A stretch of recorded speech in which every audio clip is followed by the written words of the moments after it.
12, fala assim, ó, se o meu povo, que chama pelo meu nome, se humilhar, orar e me buscar, e se converter dos seus maus caminhos, eu ouvirei dos céus, perdoarei seus pecados e sararei a terra.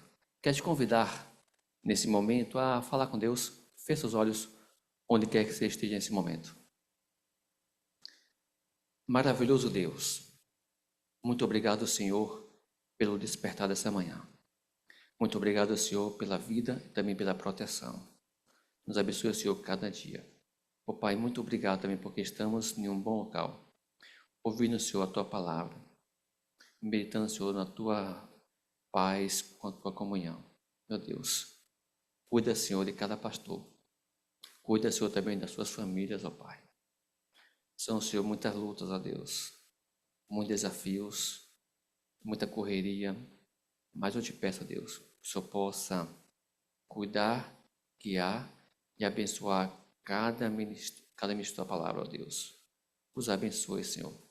Cuida, Senhor, dessa programação. Que tudo, ó Pai, seja feito para a Tua honra e Tua glória, ó Deus. Também abençoe agora o pastor Jonan, que ele vai novamente fazer o outro seminário. Que o Senhor possa também usá-lo como sempre tem usado. Também te peço, Pai, que o Senhor possa conduzir aquele pastor que está doente, aquela esposa que está enferma, aquele filho, ó Pai, que está passando por dificuldade. O Senhor conhece, o Senhor sabe o que vai em cada coração. Que o Senhor possa, Deus, nesse momento, derramar bênçãos sem medidas para cada um deles, ó Deus. São muitos pastores que nós temos aqui no campo, na nossa união, ó Deus. O Senhor o chamou, o Senhor o capacitou e também o Senhor vem abençoando cada um deles. Que através do seu trabalho eles possam trazer cada vez mais pessoas aos teus pés, ó Deus. Os abençoe nesse momento, eu te peço, em nome de Jesus. Amém.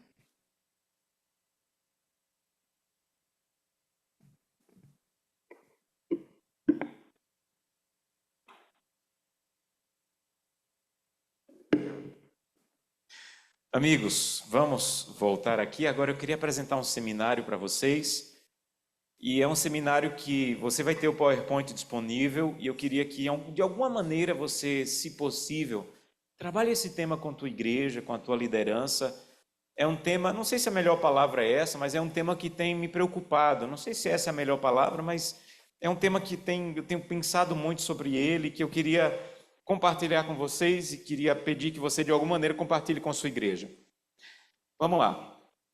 Se alguém perguntar para um membro da nossa igreja qual é a data mais importante para o movimento adventista, o que é que um adventista vai responder? 22 de outubro de 1844. É verdade. Por muito que aconteceu, por nossa visão profética, pelo chamado do início ali do movimento adventista, 22 de outubro de 1844 é a data mais importante para o movimento adventista. Mas se alguém continuasse perguntando assim, e qual é a segunda data mais importante para o movimento adventista? Então, a segunda data mais importante para o movimento adventista, para o início do movimento adventista, é 20 a 23 de maio de 1863. Nós falamos muito de 1888, é uma data muito importante, mas não existiria 1888 se não existisse 1863.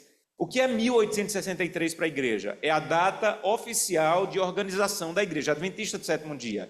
Então, esse final de semana, 20 a 23 de maio de 63, é a data que marca o início da igreja como organização.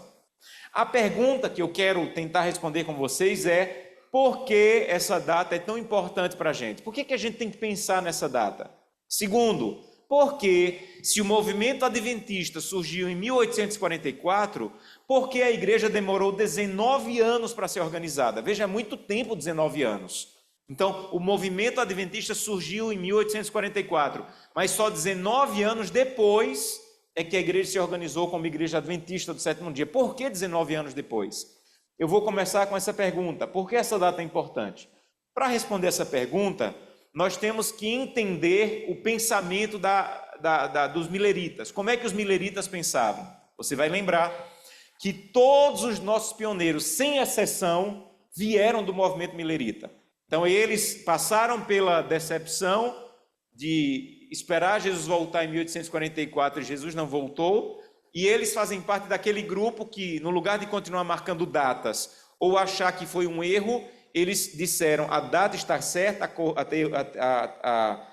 a profecia está correta, mas o evento que nós prevemos não está correto por alguma maneira. Então eles continuaram estudando a Bíblia, mas os mileritas pensavam assim: as igrejas organizadas começaram a ridicularizar os que vieram do movimento milerita.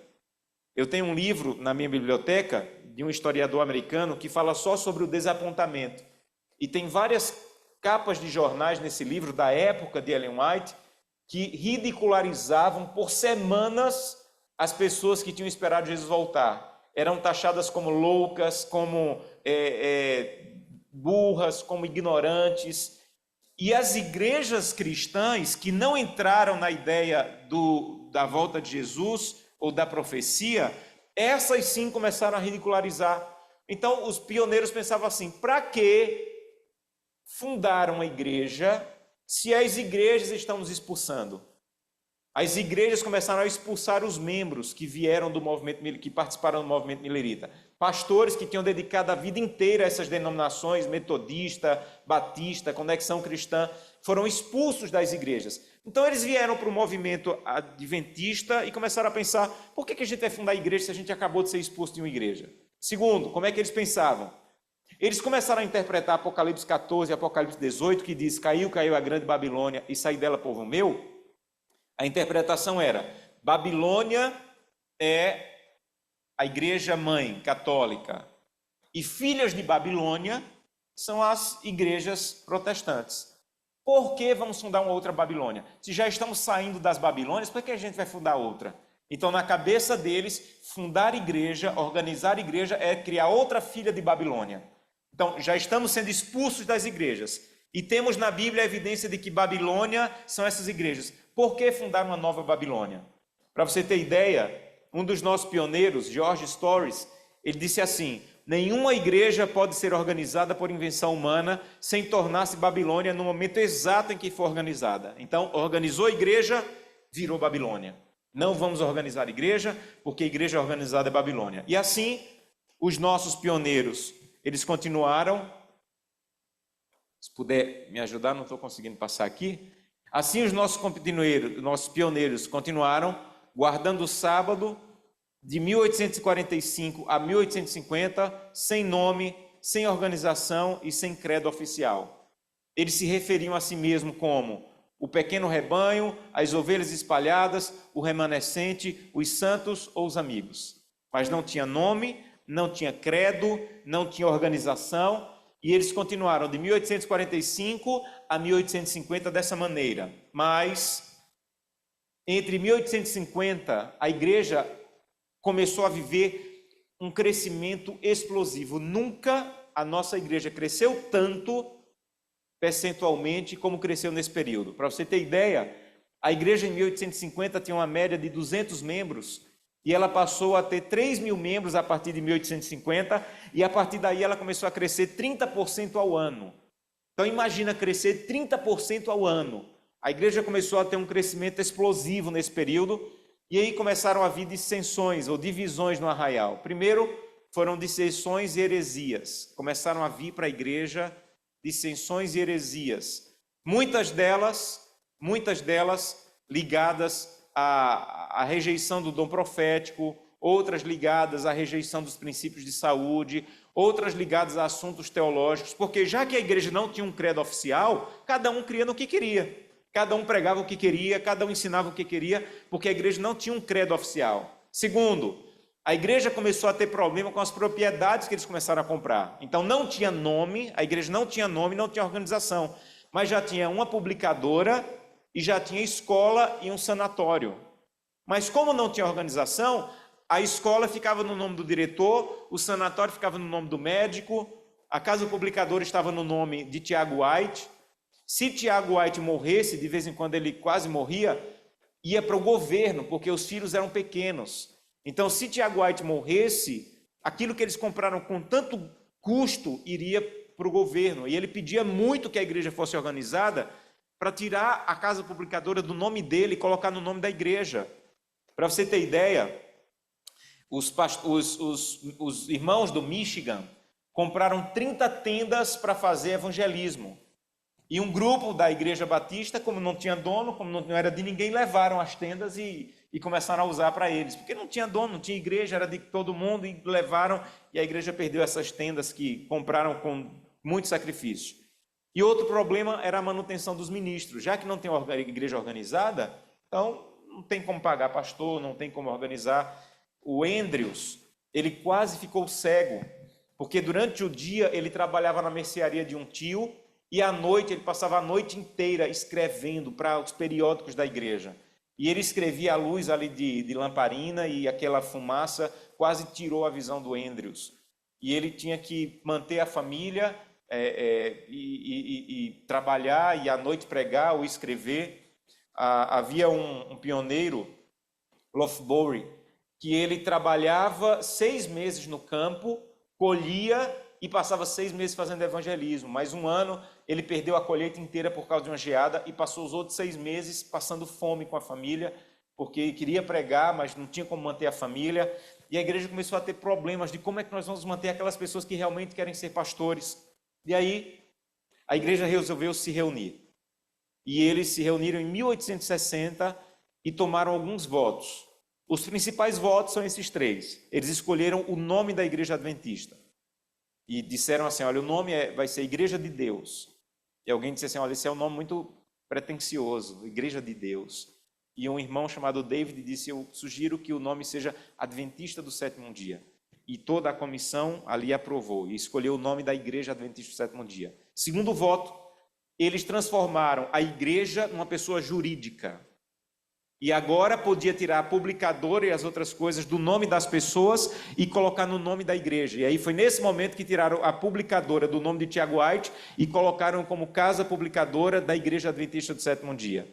E terceiro, eles organizaram as igrejas locais. Então as igrejas locais agora iriam se chamar, e não era igreja mais da irmã tal, igreja do irmão tal, era Igreja Adventista do Sétimo Dia. Então, esses 3 votos, o nome da igreja, a organização jurídica da igreja e as igrejas locais organizadas foram tomados em que ano? Que ano? A pergunta que eu faço para vocês é, por que a data de início da igreja adventista não é 1860? Porque a data oficial qual é? 63. Por que não é 60? Se já tínhamos nome. Se já éramos uma pessoa jurídica e se as igrejas locais já estavam organizadas, por que a data oficial de surgimento da Igreja Adventista do Sétimo Dia não é 1860? E a resposta, amigos, é que se fosse 1860, nós seríamos uma igreja congregacionalista. E é um milagre, amigos, é um milagre a Igreja Adventista do Sétimo Dia não ser congregacionalista. Deus pegou essa igreja pela mão e disse, vocês não vão seguir o sistema congregacionalista. Sabe por que é um milagre? Porque o único modelo que os nossos pioneiros tinham para igreja era o congregacionalista, com exceção da igreja metodista, que não era completamente, era congregacionalista, mas não completamente. Todas as outras igrejas de onde eles vieram eram congregacionalistas e funcionava lá. Por que nós não somos congregacionalistas? Eu digo que por um motivo, porque Deus segurou essa igreja na mão e disse, vocês não serão congregacionalistas. Então, não somos congregacionalistas porque os nossos pioneiros tomaram a decisão de não parar a organização da igreja de 1860. E aí, congregacionalismo, você lembra, é a forma de organização eclesiástica que enfatiza a autoridade da igreja local em detrimento de qualquer estrutura organizacional acima desse nível. As congregações locais são em vários aspectos independentes umas das outras. Aí entra a figura de Andrews. Nós conhecemos Andrews como o primeiro missionário oficial da igreja. Mas eu considero Andrews como o patrono de mordomia cristã. Eles se reuniram, vocês já me ouviram contar essa história, ele se reuniu com esse grupo aqui, Tiago White, Ken Wright, Haskell e Uriah Smith. E eles levaram cerca de 25 perguntas para Ellen White. Ellen White, nós vamos ter dízimo na igreja, nós vamos ter oferta na igreja, nós vamos pagar os pastores, como é que nós vamos pagar os pastores? Ellen White olhou para as perguntas e respondeu, Deus não me autorizou a responder o que já está respondido na Bíblia. Vamos estudar a Bíblia. E esses homens estudaram a Bíblia por noites inteiras e escreveram esse que é o primeiro livro de mordomia cristã da Igreja Adventista, Benevolência Sistemática, o plano divino para o sustento do ministério. E esse livro não tem uma citação de Ellen White. Por quê? Porque até esse momento Ellen White não havia escrito absolutamente nada sobre dízimos, ofertas e mordomia cristã. Tudo que Ellen White escreveu depois de mordomia cristã foi depois desse livro. Quando você lê lá no Conselho sobre Mordomia, tem muito no Conselho de Mordomia. Beneficência sistemática, o plano de beneficência sistemática. Quando você lê lá no Espírito de Profecia, o plano de beneficência sistemática, ela está falando desse livro aqui. O que era esse livro? Era o estabelecimento de que o dízimo não ficaria na igreja local. A oferta não ficaria na igreja local, porque nós não seríamos congregacionalistas. A oferta, ela iria para estabelecer outros lugares.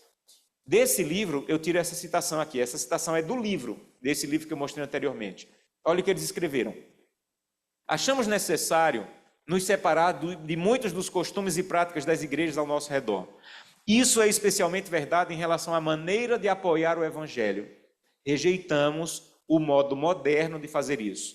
Quando um pastor é contratado, passa uma assinatura na cidade. Então, era igual a Netflix. Um pastor chegava numa cidade, aí passava uma assinatura nas casas, as pessoas se comprometendo a pagar mensalmente para o pastor estar ali. Isso era o que acontecia nas igrejas cristãs da época. Mas se eu não gostasse do pastor, eu cancelava a assinatura e o pastor ia passar necessidade. Eles disseram, está errado isso aqui. Como é que nós vamos depender para manter o ministro de assinatura dos irmãos? A segunda maneira de manter um pastor na cidade, na época da congregacionalista, era isso aqui. Então, quando uma pessoa vai à igreja, uma caixa de contribuição é colocada na porta da igreja. Então, tinha uma caixa, quando não era assinatura, era a caixa. Era como no cinema, para você poder entrar, você tinha que pagar para entrar para assistir o culto. Mas se você não gostasse do sermão do pastor, você não pagava. E era assim que os pastores eram mantidos. E os nossos pioneiros disseram, está errado, tem alguma coisa aqui que não está correta, não pode manter o ministério assim. Sabemos que muitas pessoas se afastam da reunião por causa disso, mas quando isso não gera recursos suficientes, então eles recorrem a festas de doação. Em seguida vem os festivais, os jantares, os bolos, com os quais se tenta persuadir a obter os recursos para manter o ministério. Se rejeitarmos esse sistema, que sistema? O sistema congregacionalista. Se nós vamos rejeitar esse sistema para a igreja adventista, nós temos que adotar um plano melhor. E isso pode ser feito prontamente, pois o Senhor já forneceu esse plano, pronto para ser colocado em nossas mãos. Amigos, eles foram para a Bíblia e eles descobriram o plano divino para manter o ministério. E o plano divino era esse aqui. Vocês lembram? Eu já dei esse seminário várias vezes aqui na União, mas o plano divino era o seguinte: o dízimo e a oferta de Israel não ficava na cidade do levita. O dízimo e a oferta de Israel todo ia para Jerusalém, para a casa do tesouro, para depois voltar pagando os pastores. Então eles descobriram que o plano de Deus não era que o recurso ficasse na igreja local. O plano de Deus era que o recurso fosse reunido num lugar só, para depois voltar pagando todos os levitas. Mas agora não eram levitas só em Israel, agora eram pastores em todo o planeta. Então eles falaram, nós podemos rejeitar o congregacionalismo, porque Deus já tem um plano pronto para a gente, e nós vamos adotar o plano. Em nenhum momento, amigos, enquanto o povo de Deus esteve unido, em nenhum momento o dízimo e a oferta ficavam na cidade. No tempo de Moisés, quando o povo estava no deserto, Levítico disse que eles tinham que levar para a porta da tenda da congregação. Ah, mas eu sou vizinho de um levita aqui, eu entrego já para o levita. Não, você tem que levar para a porta da tenda da congregação. E se alguém não levar a sua oferta para a porta da tenda da congregação, era expulso do povo de Deus. Porque Deus disse assim, tem que levar para a porta da tenda da congregação. Não é onde você quer entregar, é onde Deus estabeleceu. Depois, quando o povo foi para Israel, para o território, no tempo de Joás, é chamado de câmaras do tesouro, como vocês lembram. No tempo de Ezequias e Neemias, é chamado de cofre do tesouro. E no tempo de Malaquias, casa do tesouro. Então, cofre do tesouro, câmara do tesouro, ou caixa do tesouro, câmaras do tesouro, ou casa do tesouro, é a mesma coisa. Que é um local em Jerusalém, em que os dízimos e as ofertas eram levados, para depois voltar pagando os levitas e a causa de Deus em todo Israel. Nossos pioneiros estudaram isso, e eles começaram a descobrir que lá em 1 Reis, capítulo 12, verso 26, Abra sua Bíblia para a gente rever esse tema. 1 Reis, capítulo 12, verso 26. Esse sistema foi quebrado quando Roboão e Jeroboão dividiram o reino. 1 Reis, capítulo 12, verso 26. Aqui está o primeiro decreto de Jeroboão, quando ele disse assim, 1 Reis, capítulo 12, verso 26.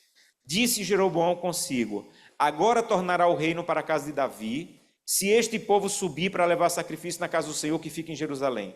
O coração deles vai se tornar para o seu senhor Roboão, que era rei no sul, rei de Judá, e me matarão e tornarão a ele e ao rei de Judá. Então o rei, tendo tomado conselhos, fez 2 bezerros de ouro e disse, não precisa mais ir para Jerusalém. Aqui estão os teus deuses, ó Israel, que te tiraram do Egito. E pôs um altar em Betel e outro em Dan. Então o que é que Jeroboão fez? Descentralizou a casa do tesouro. E disse para o povo do norte que não precisava mais levar o dízimo e a oferta para Jerusalém, para a casa do tesouro. Pode deixar aqui mesmo. Já está muito bom levar muito dinheiro para Jerusalém. Sabe o que é que Satanás está fazendo de novo? Com muitos dos nossos membros, a mesma coisa. A associação já tem muito dinheiro. Não manda para a associação, não. Segura aqui mesmo. Fica com o dinheiro aqui, fica com o dízimo aqui, fica com a oferta aqui. Esse nunca foi o plano de Deus. Deus nos afastou do congregacionalismo para manter a nossa unidade. Eu já vou voltar a falar sobre isso. Agora, uma coisa que eu não mostrei para vocês no outro seminário que eu dei sobre esse tema é isso aqui. Você lembra que toda vez no norte que aparece um rei mau, diz assim, este continuou seguindo o pecado de Jeroboão. Pode observar, toda vez no norte que aparece um rei mau, a regra para apresentar o rei mau é, este continuou seguindo o pecado de Jeroboão. Qual foi o pecado de Jeroboão? O pecado de Jeroboão foi criar altares para que as pessoas não levassem mais os seus dízimos e ofertas para a casa do tesouro, mas deixassem ali. Agora, a maioria dos levitas, porque você lembra que em cima tinha quantas tribos? 10 tribos. Embaixo, 2 tribos. A maioria das casas das cidades dos levitas ficavam no norte. Então, ou os levitas iam se adaptar ao sistema congregacionalista que Jeroboão criou, ou eles iriam passar fome, porque Jeroboão não estava mais mandando dinheiro para a casa do tesouro para voltar pagando os levitas. Aí os levitas tomaram uma decisão, que está em 2 Crônicas, capítulo 11. Olha que coisa linda. 2 Crônicas, capítulo 11. Esse é um texto, para mim, emocionante. Os levitas tinham que tomar uma decisão, porque como não tinha mais a casa do tesouro, eles não iam mais ganhar dinheiro. Aí eles tomaram uma decisão. E a decisão não foi se adaptar ao congregacionalismo que Jeroboão criou. Essa foi a decisão dele. Capítulo 11, verso 13. Também, os sacerdotes e levitas que haviam em todo Israel, quando fala de Israel, está falando do norte, recorreram a Roboão. Onde é que estava Roboão? No sul. Então, os levitas que moravam no norte não quiseram servir no altar que Jeroboão criou. Então, eles procuraram o rei Roboão no sul e todos os seus limites, porque os levitas deixaram os arredores das suas cidades e as suas possessões e vieram para Judá, para o sul e para Jerusalém, porque Jeroboão e seus filhos os lançaram fora, para que não ministrassem mais ao Senhor. Jeroboão constituiu seus próprios sacerdotes para os altos, para os sátiros e para os bezerros que fizera. Além destes também, de todas as tribos de Israel, os que de coração resolveram buscar ao Senhor, Deus de Israel, foram para Jerusalém para levarem os seus sacrifícios e ofertas ao Senhor, Deus de seus pais. Olha que coisa linda. Então, gente, os levitas moravam nas suas cidades no norte. A vida inteira moravam lá. Mas eles disseram, eu prefiro deixar a minha casa e a minha cidade do que me submeter ao congregacionalismo que Jeroboão começou. Então eles deixaram a cidade e foram para o sul para servir a Deus em Jerusalém, que é onde ainda tinha a casa do tesouro. E a Bíblia diz que isso foi tão forte que os do norte, que continuaram fiéis a Deus, desceram com eles e foram adorar a Deus em Jerusalém e levar suas ofertas em Jerusalém, como seus pais faziam. Sabe por quê? Porque eles disseram, não quero o congregacionalismo, eu não quero descentralizar os recursos da causa de Deus. Aí, descobrindo tudo isso que eu falei para vocês, eles voltaram a se reunir, de 4 a 6 de outubro de 1861. E eles tomaram alguns votos. Primeiro voto, eles criaram as associações. Vejam, associação não foi criada inicialmente para ter departamental. Nem tinha departamentos ainda nessa época. Não existia escola sabatina, não existia JA, não existia mordomia. As associações foram criadas para serem a casa do tesouro. Esse é o motivo por que as associações foram criadas. Para que os dízimos e ofertas viessem das igrejas locais para a associação. Nessa época, só tinha presidente e tesoureiro. Ninguém mais. A associação funcionava como casa do tesouro. Depois, quando a igreja foi organizada, a partir de 1901, aí começou a ter departamento, começou a ter áreas da igreja, mas quando a igreja foi criada, a associação foi criada, em 1861, foi por um motivo, para atender a descoberta que os nossos pioneiros tiveram da Casa do Tesouro. Tinha publicações já, pastor? Então, vou me atualizar. Tinha publicações. Regras. E eles criaram aí as regras para a transferência dos membros, porque naquela época todo mundo dizia que era adventista, na verdade não era, mas aí eles criaram um papel para transferir membros, como nós temos hoje a transferência de membros. Mas que ano foi isso? E a data de organização da igreja qual é? Então a pergunta é, por que a igreja não foi organizada em 60? Porque só tinha igreja local, e aí nós seríamos congregacionalistas. Tá bom, pastor, então por que não foi 61? Porque se a igreja tivesse sido organizada, finalizada a organização em 61, nós seríamos uma igreja regional. Igual como os batistas que têm suas convenções regionais. E aí foi criada a primeira associação, que é a Associação do Michigan, mas se nós parássemos aqui, nós seríamos uma igreja regional. Aí entra de novo a figura de Andrews.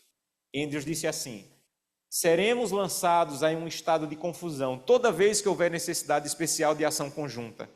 Temos bons frutos nos lugares onde a obra já começou, mas eu quero vê-la completa. Eu não quero ver a igreja crescendo só em uma associação, porque a causa de Deus para a igreja adventista é mundial. Então ele disse, nós temos que garantir com que os benefícios que tem na associação possa atingir todo o corpo de membro ao redor do mundo. Então nós não podemos parar ainda a organização da igreja. Foi Andrews que segurou firme a ideia, nem podemos ser congregacionalistas, nem podemos ser regionais só de ter associações. Aí eles voltaram a se reunir de 20 a 23 de maio de 63 e tomaram 3 votos principais. A criação da Associação Geral, para que fosse um instrumento para mandar recursos para o planeta inteiro. Depois, o Estatuto para a eleição de presidentes e outros oficiais da Associação Geral e o sistema de pagamento regular dos ministros. Nesse momento, por unanimidade, Tiago White foi eleito presidente da Associação Geral. Aí ele levantou a mão e disse, irmãos, eu estou há mais de 10 anos pedindo para a igreja ser organizada. Se eu aceitar essa nomeação agora, as pessoas vão dizer que eu estava falando só para ser o presidente. Então, por favor, elejam outra pessoa. A comissão aceitou, cancelou o voto da eleição de Tiago White e escolheram outro para ser o primeiro presidente da Associação Geral, porque Tiago White ele não queria, naquele momento. Então a pergunta é, por que essa data é importante? Por que 63 é tão importante?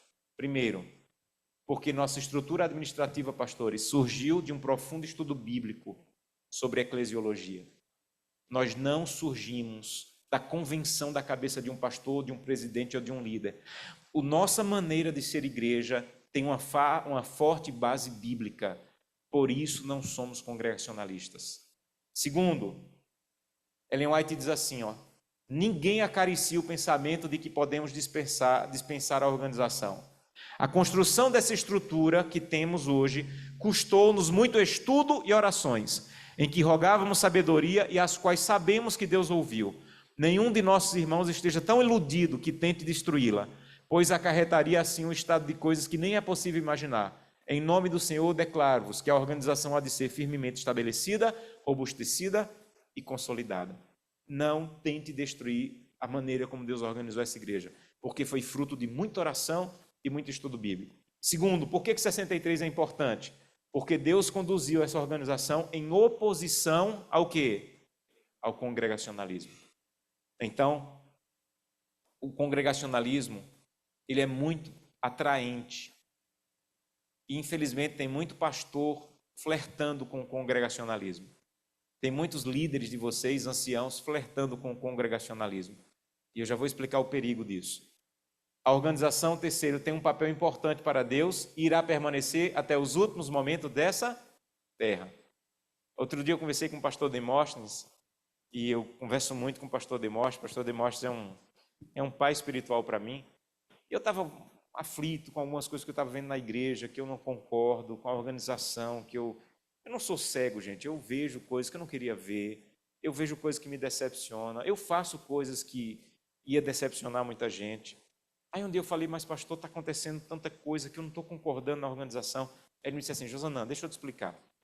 A organização da igreja é como um vidro de um perfume. Imaginei um vidro de um perfume. O vidro está meio trincado, está sujo, está sem rótulo, mas é esse vidro que conserva o que Deus tem de mais precioso, que é o seu povo, que é o perfume. Se você jogar o vidro fora, a organização fora, você está jogando o povo de Deus também. Mas quando Jesus voltar, Jesus vai tirar só o perfume, a organização ele vai deixar. Não vai ter mais associação, união, não vai ser mais necessário no céu. Mas até Jesus voltar, não queira jogar a organização fora. Porque se você jogar a organização fora, você vai terminar quebrando o vidro e o perfume vai se perder. Então, a organização trincada, meio suja, sem rótulo, fazendo coisa que você não concorda, ainda é o vidro que Deus conserva o perfume. E eu vi muita sabedoria nisso do que o pastor Demóstenes falou. Então, a organização de Deus, diferente do que alguns estão falando por aí, ela vai permanecer até Jesus voltar. Quando ele voltar, ele vai jogar o vidro fora e vai levar só o povo. Quarto, nossa igreja foi organizada com um propósito missionário mundial. Pastor, ensine isso para a sua igreja. O mundo não é a igreja local.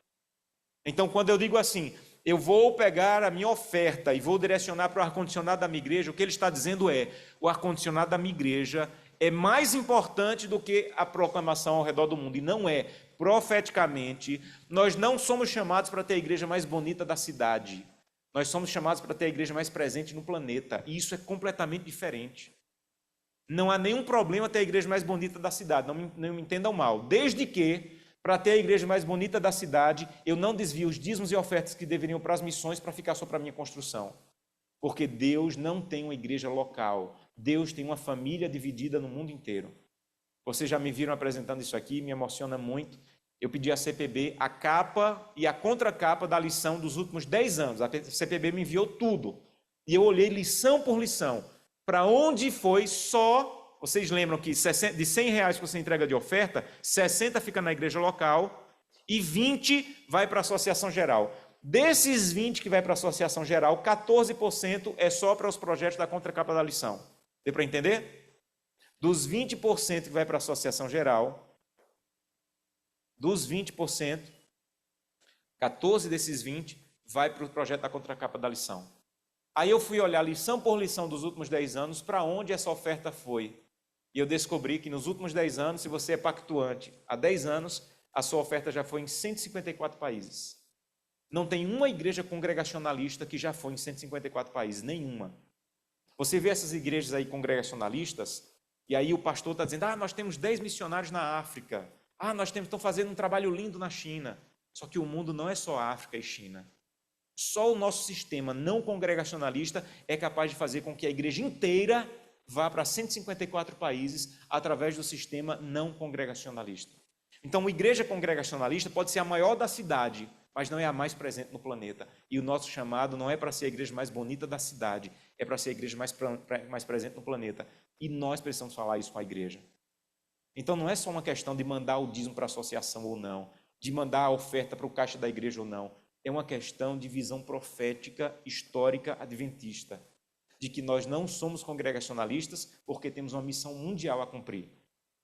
Agora, e aqui eu estou indo para o final, nós temos razões teológicas e históricas para rejeitar o congregacionalismo, mas nós temos que ser sinceros e admitir que o congregacionalismo está...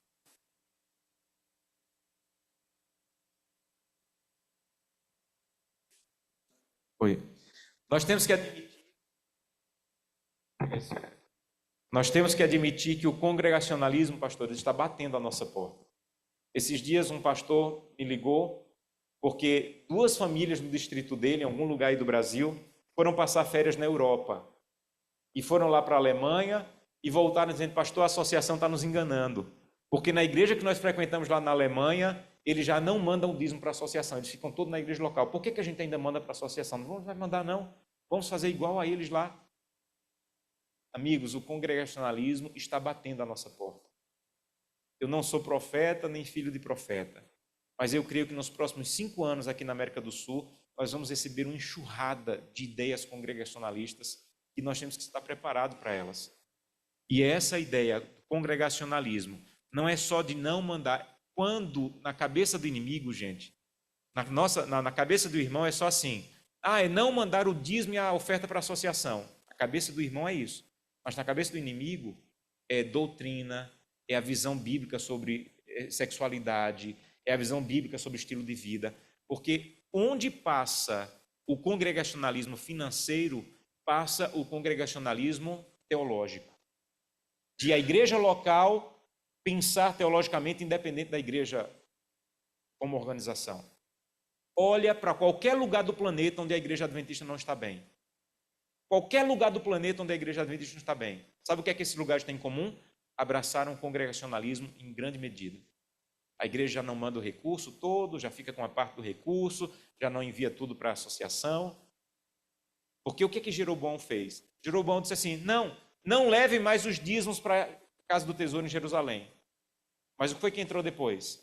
Idolatria, perversão e exílio. Começou só com não mandar o dízimo mais para a casa do tesouro e terminou com idolatria entrando no povo de Israel. Por que o norte foi o primeiro a ir para o exílio e nunca mais foi restaurado? Porque nunca mais voltou a ter o plano de casa do tesouro. Porque onde entrou o congregacionalismo financeiro, entrou o congregacionalismo da idolatria.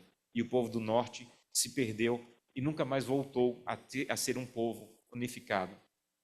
Então, o que eu falo, gente, é que não é um congregacionalismo assim, aberto. O perigo é isso aqui, a mentalidade congregacionalista. E deixa eu dizer uma coisa para vocês. Todos vocês aqui têm algum líder da sua igreja, ancião, diretor de departamento, que veio dessas igrejas. Que o pastor dele, lá na igreja dele, pregava todo domingo para ele. E você tem 8 igrejas. E ele vê você, de vez em quando, pelas outras igrejas que você tem. Então, o que é que ele pensa na cabeça dele? Era melhor lá. Por que eu não tenho um pastor só para mim? Por que eu não tenho um pastor só para a minha igreja? Por que o recurso não fica só aqui como ficava na minha igreja? Isso é a mentalidade congregacionalista que nós temos que ensinar para ele. Por que não somos assim? Qual é a base bíblica para não sermos congregacionalistas? Olha o que Ellen White diz. Estamos vivendo nos dias finais da história da humanidade, quando a estrutura organizacional da igreja e seu ministério tem sido desafiados por inúmeras propostas alternativas provenientes de movimentos dissidentes. Mas não podemos nos unir a eles, pois Deus tem na terra uma igreja, que é seu povo escolhido, que guarda os seus mandamentos, e Ele está guiando, não ramificações transviadas, não aqui, outro ali, mas um povo. Deus está guiando um povo. E os movimentos dissidentes e os ministérios independentes da igreja estão surgindo aí aos montes. O que é que eles estão dizendo? Entregue o dinheiro para a gente, que a gente é mais rápido do que a igreja, a gente tem menos burocracia do que a igreja, e a gente presta mais conta do que a igreja, e a gente é mais sério do que a igreja. Aqui no Brasil, talvez não tenha chegado ainda ao conhecimento de vocês, mas vários ministérios independentes da América do Norte e da Europa estão vindo instalar sua sede aqui no Brasil. Por quê? Porque eles estão vendo que a igreja no Brasil tem recursos. A grande questão não é nem a visão missionária de muitos. Veja, eu não estou falando de ministérios de apoio, eu estou falando de ministério independente. Qual é a diferença, pastor? Tem um ministério no NASP chamado IDGO. É um ministério de apoio de pastores jubilados, que estão pregando aí aqui no Nordeste, estão pregando na África. Todo o panfleto do IDGO diz assim: não recebemos dízimo, não recebemos oferta, entregue o seu dízimo e sua oferta pelo Serve-me, aí coloca até o código do Serve-me. Se você tem uma oferta de sacrifício, extra dízimo e extra oferta, pode nos ajudar. A primeira atitude de um ministério de apoio da igreja é dizer: não recebemos dízimo e não recebemos oferta. Dízimo e oferta devem ser entregue na igreja. Ministério independente, primeira coisa que eles dizem: Não, entrega o dízimo aqui, a igreja não é séria, a igreja já tem muito, a igreja não é responsável, olha o que tal pastor está fazendo. Então deixa aqui com a gente, que a gente vai mais rápido do que a igreja. Mas Ellen White diz, esses ministérios dissidentes, eles não podem substituir a organização de Deus, porque Deus não está guiando uma ramificação transviada, um aqui, outra ali. Deus está guiando um povo. Então nós temos algo a fazer com os nossos membros, para combater o congregacionalismo. Nós temos algo a fazer com os nossos pastores, com os nossos administradores, com as nossas instituições. Eu apresentei esse seminário na mesa diretiva da divisão, com todos os administradores de todas as uniões. E a conclusão que eu dei para eles foi isso aqui. Qual é o perigo que nós corremos? Primeiro, é de a organização se tornar um fim em si mesmo. É de a organização ficar tão grande que vai substituir a igreja local. Veja, nós não somos congregacionalistas, mas o mais importante dessa igreja é a congregação local. O mais importante dessa igreja não é divisão, não é união e não é campo. O mais importante dessa igreja é a congregação. E as organizações e instituições não podem tomar a força da igreja local. A vida da igreja tem que estar na igreja local. Então, não me entendam mal. Quando eu falo contra o congregacionalismo, eu não estou falando mal da congregação. São coisas completamente diferentes. Não adianta ter associações fortes e igrejas fracas. O que tem que ser forte é a igreja local. Porque se a igreja local for viva e forte, as outras organizações também serão. Então, eu não posso nem inibir, nem anular a iniciativa e responsabilidade das igrejas locais. O campo não pode fazer tantos eventos e tantas coisas que a igreja local não tenha vida. A vida tem que estar na igreja local. O campo tem que dar um suporte para a igreja local. Terceiro, pouca transparência e prestação de conta nos recursos financeiros. Essa é outra coisa que atrai o congregacionalismo. Quanto mais eu presto conta, quanto mais eu sou transparente com o uso dos recursos, mais eu inibo o congregacionalismo. Então, tanto na igreja local, quanto nas associações, uniões e divisão. Terceiro, quarto, tratar a estrutura como se fosse mais importante do que a missão. Esse é um perigo que nós corremos e às vezes caímos nele. A estrutura da igreja se tornar tão grande, tão importante, que parece que a estrutura é maior do que a missão. E nada pode ser maior do que a missão para essa igreja. Quinto, enviar pastores a seminários não adventistas do sétimo dia, para que eles retornem à sua congregação com a mentalidade congregacionalista. Isso é um outro perigo que a igreja corre, muito mais fora do Brasil do que aqui. A gente envia pastores para fazer mestrado e doutorado e ele bebe só de fontes congregacionalistas e quando volta, o que é que ele vai fazer na igreja local dele? Congregacionalismo. E vai tornar a igreja dele maior do que a organização, porque ele bebeu muito da fonte congregacionalista. Sexto, persistir na crença de que conseguiremos combater o congregacionalismo se os líderes simplesmente falarem mais alto ou ignorarem a realidade que se aproxima. Não podemos ignorar. A Europa não conseguiu, a América do Norte não conseguiu e nós não vamos conseguir. Se nós não atentarmos para o perigo do congregacionalismo e não fizermos a nossa parte para combatê-lo, nós vamos enfrentá-lo e talvez vamos cair e vamos perder muito da relevância. E sétimo, deixar de ouvir. Eu falei isso para os departamentos, para os administradores. Ouçam. Quando um jovem ele está dizendo que a organização está muito burocrática, ouça o jovem. Quando um ancião estiver dizendo que nós não estamos atendendo a igreja local, ouça o ancião. Não é revolta, é alguém que está dizendo assim, por favor, nos ajude a não ser congregacionalista. Nos ajude a não querer fazer com que a igreja local fique com todos os recursos. Nos ouça, nos atenda, nos ajude. Aqui está a bibliografia de onde eu tirei esses materiais. Você pode pesquisar. Mas eu queria fazer um apelo para vocês. E o apelo é que você estude esse tema e apresente esse tema para a sua igreja. Porque o congregacionalismo já está batendo à nossa porta. Os nossos membros têm muito da concepção congregacionalista. Muitos pastores estão sendo fortemente atraídos pelo congregacionalismo. E nós precisamos entender que isso nem é bíblico, nem é profético e nem é histórico. Em nenhum dos três crivos o congregacionalismo passa. Por isso que Deus nos guiou em oposição ao congregacionalismo. Então, qualquer mentalidade congregacionalista, amigos, de direcionar o dízimo e a oferta para a igreja local, ou de querer um pastor só para mim, ou de que a igreja, o centro do universo é a minha igreja local, é mais importante do que tudo. Isso aí é uma mentalidade que precisamos ajudar a combater para que possamos fortalecer e crescer como um corpo. Então, que Deus te abençoe. use esse material, adapte, faça o que você achar necessário, mas espero que seja uma bênção aí para você. Que Deus te abençoe.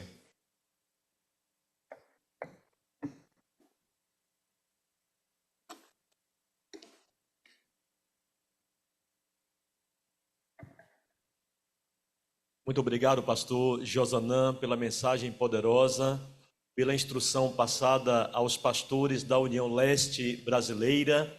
Que Deus te abençoe, amigo. Amanhã estaremos juntos às 9 horas para mais uma vez recebermos a inspiração e a instrução para melhor servirmos a Igreja de Deus. Deus te abençoe e tenha um bom dia na presença do Senhor.